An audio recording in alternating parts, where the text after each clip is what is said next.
I have often felt like a fish out of water at various points throughout my career, but I've definitely come to the realisation that my diversity and the difference that I bring is a real strength. My first tip is dare to be different.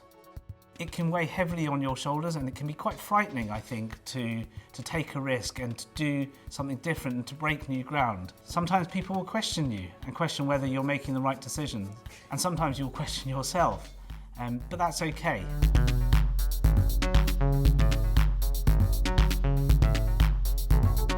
My family come from East Africa and India, and so they are the children of Britain's colonial past. When I said to some members of my extended family that I was going to work for the Foreign Office, there was an immediate sense of, how could you do this? Do you not remember what they did to our people? But I think you need to recognise that if you break new ground, there will be people who question you, but if you believe that it's the right thing to do, you need to persevere. So my next tip is accept fear.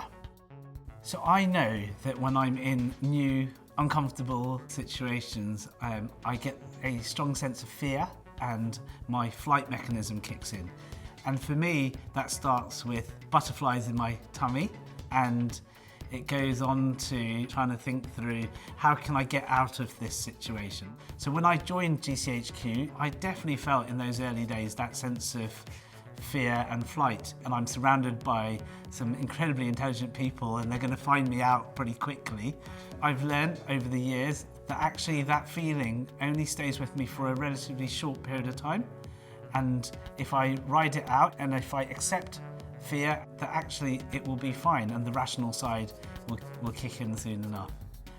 Ask questions, that's my next top tip.